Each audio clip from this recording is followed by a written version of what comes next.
Om Ajnanatimirandhasya Jnananjanishalaakaya Chakshurunmilitam Yena Tasmai Shri Gurave Namaha. Nama Om Vishnu Padaya Krishna Presthaya Bhutale Srimate Bhaktivedanta Swamin Nitinamine Namaste Saraswate Deve Gauravani Pracharine Nirvishesha Shunyavadi Paschatya Deshatarine Jaya Shri Krishna Chaitanya Prabhu Nityananda Shri Advaita Gadadhara Srivasadi Gaura Bhakta Vrinda Hare Krishna Krishna Krishna Hare Hare Hare Rama Rama Rama Hare Hare Om Namo Bhagavate Vasudevaya Narayanam Namaskritya Naram Chaiva Narottamam Devim Saraswatim Vyasam Tato Jayam Mudirayet.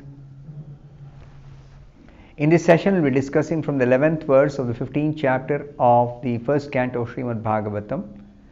Yo no jugopa vana etya duranta krichrad durvasaso arirachitad ayutagra bhuk yaha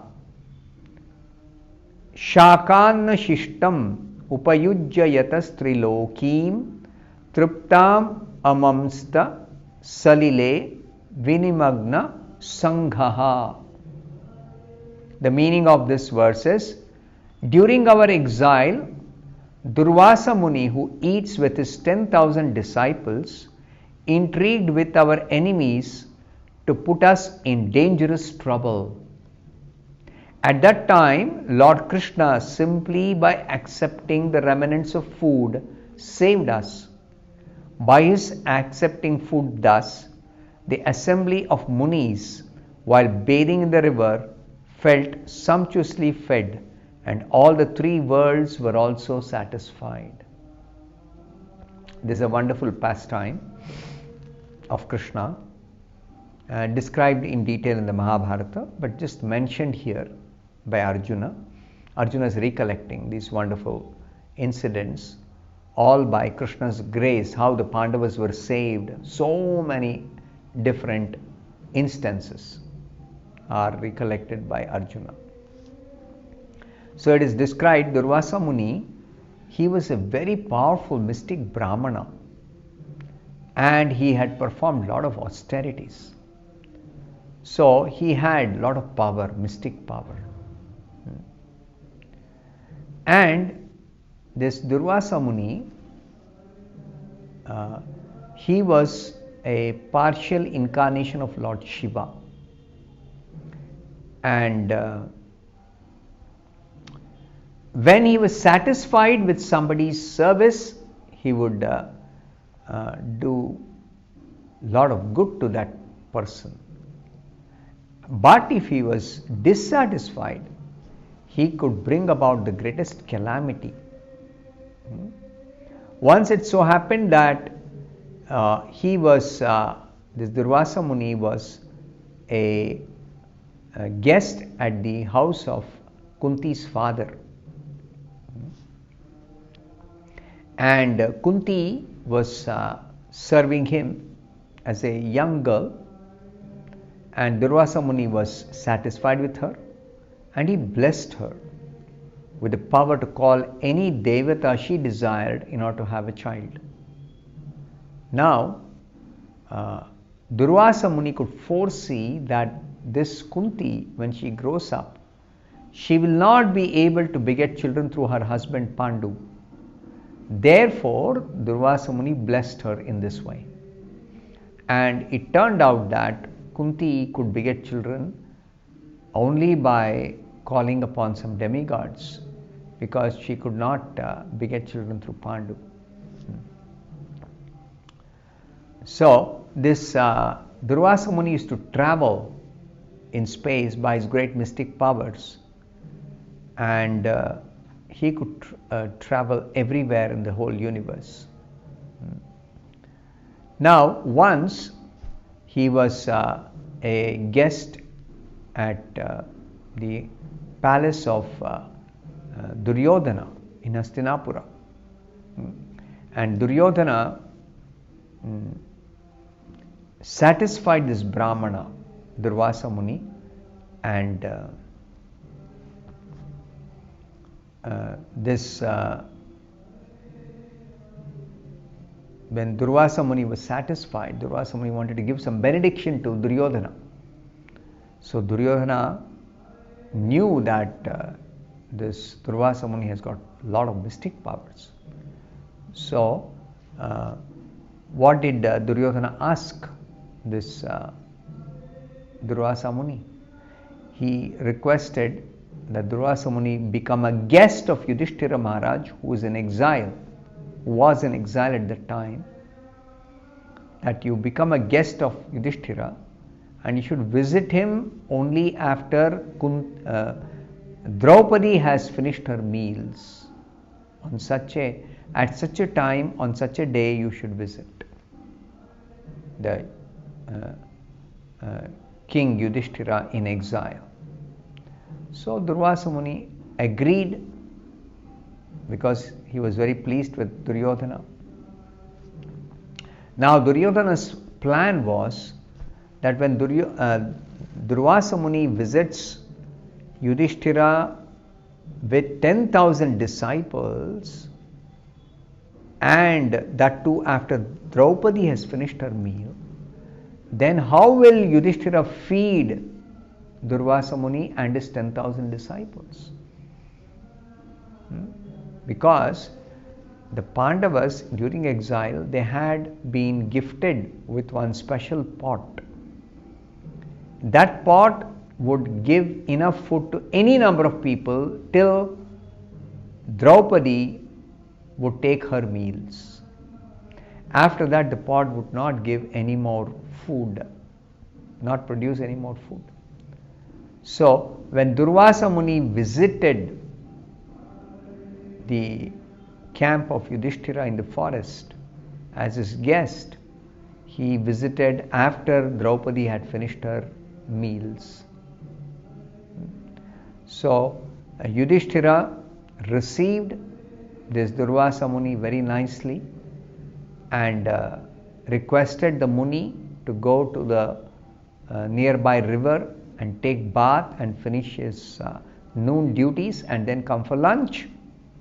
So the Muni went, Durvasa Muni went with his 10,000 disciples to the river to take bath. All of them were taking bath, and in the meantime Yudhishthira became very anxious. How is he going to serve lunch for Durvasa Muni and his 10,000 disciples? So in his anxiety, he was praying to Krishna, because they are all devotees of Krishna. So Yudhishthira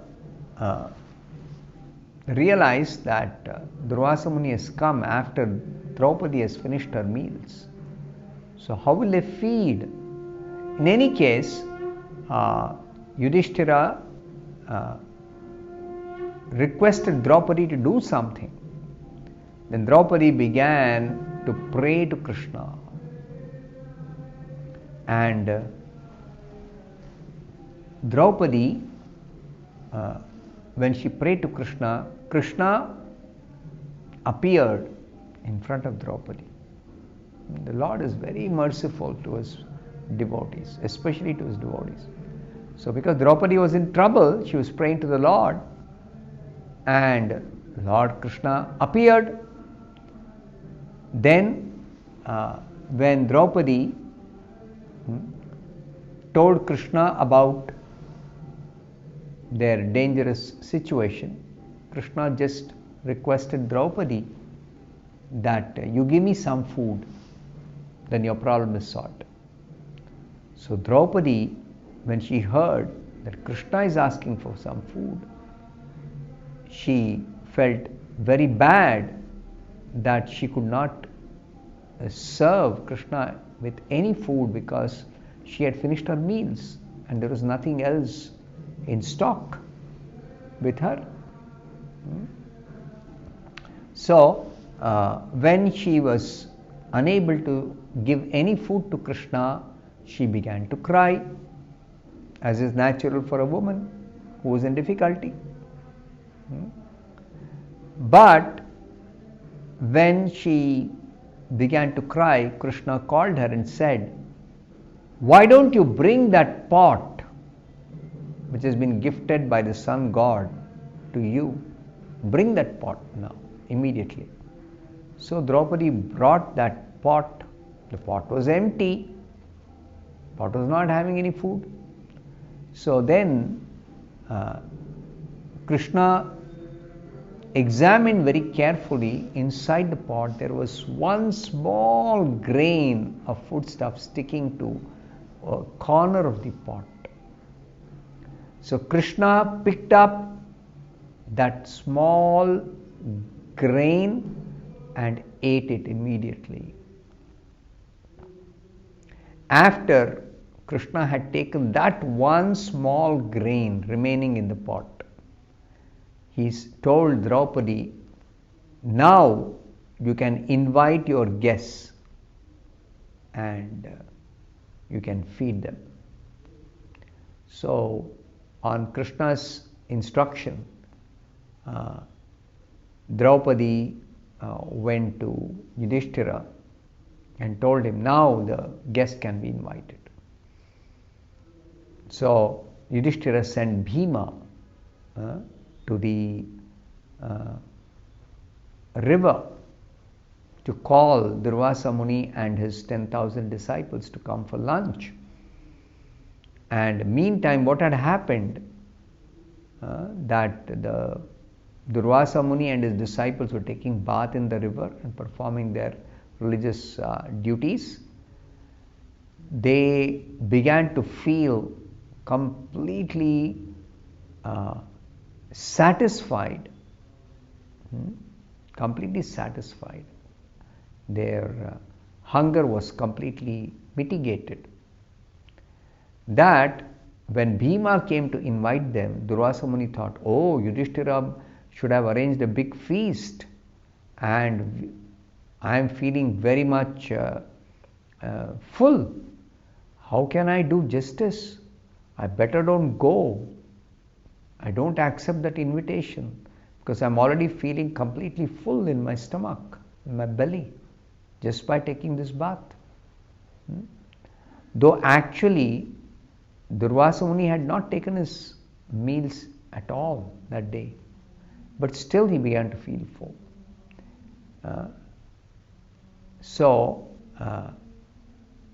Since Durvasa Muni thought that he didn't want to disappoint Yudhishthira by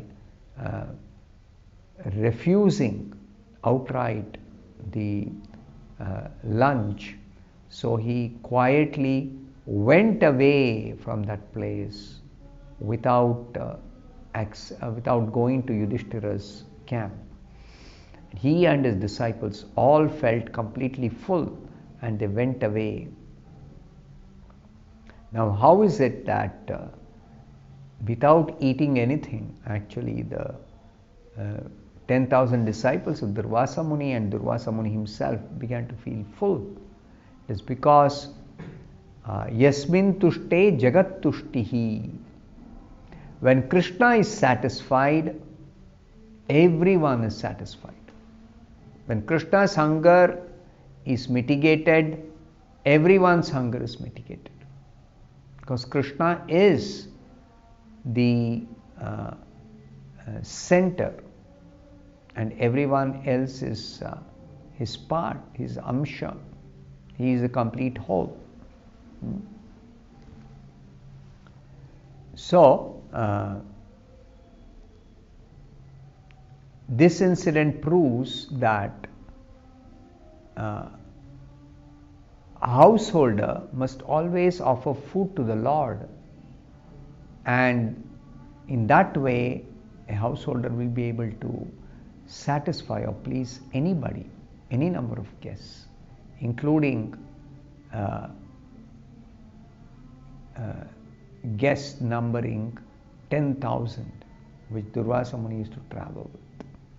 So Yudhishthira Maharaj was able to actually satisfy Durvasa Muni with all his 10,000 disciples simply by Krishna accepting a tiny grain of particle. In fact, Krishna is not in need of anything, but he accepts when something is offered with devotion for the sake of benedicting his devotees. for the sake of reciprocating with his devotees. So I'll stop here. Thank you very much. Hare Krishna.